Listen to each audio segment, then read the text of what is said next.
শুভ সকাল।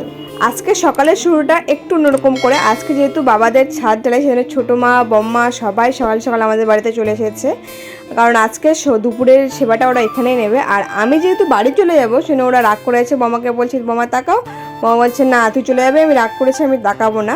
আর বাবা একটু মশলাটা আমাকে মেখে রেডি করে দিচ্ছে, কারণ পুজো দিতে হবে, কারণ মিস্ত্রিরা এখনও আসেনি। আর আমি এখন মই দিয়ে উপরে ওঠার চেষ্টা করছি, যেহেতু অনেকদিন ধরে উঠিনি, একটু ভয় ভয় লাগছিল। কিন্তু গ্রামের মেয়ে আমি, ভয় পেলাবে শুধুমাত্র মই ওঠাতে একটু একটু তো অভ্যাস আমারও আছে, তাই চেষ্টা করে ভয় না পেয়ে উপরে উঠে গেলাম। আর এখানে পুজো টুজো দিচ্ছি, সব জোগাড় করে নিচ্ছি। তো তোমাদের কার কার ওখানে এরকম নিয়ম আছে পুজো টুজো দেওয়ার, সেটা কমেন্টে অবশ্যই জানাবে। আর আমি বললাম যে আমি পুজো দিচ্ছি, তোমরা ও নিচ থেকে উলুটা দাও, কারণ আমি উলু দিতে পারবো না। উলুর টুকটাক কাজ চালানো দিতে পারি, কিন্তু লজ্জা লাগে। বললাম তোমরা একটু উলুটা দিয়ে দাও।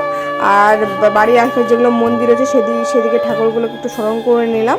আর ঠাকুরকে বললাম যে ঠাকুর, আমার দাদা বাবা অনেক কষ্ট করে স্বপ্নটা পূরণ করে, তুমি ওদের পাশে থেকো। আর বাবা এদিকে একটা 1 টাকার কয়েন এনে দিল আমাকে। আর মা বললো যে ওই 1 টাকার কয়েনটা দিয়ে বা হাতে মশলাটা ঢালাইয়ের ওখানে দে। আমি সেজন্য মা যেমন বললো সেরকম করে দিলাম। আর আমার দাদা বাবা যে কষ্ট করে ওদের স্বপ্নটা পূরণ করেছে, সেটা দেখে আমারও খুবই ভালো লাগছে।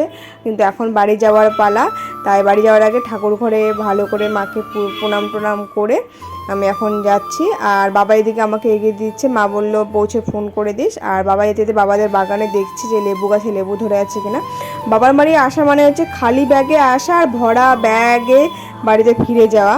আর রাস্তায় কয়েকজনের সঙ্গে দেখা হয়ে গেলো, ওদেরকে টাটা বাই বাই করে আমি গাড়িতে উঠে গেলাম।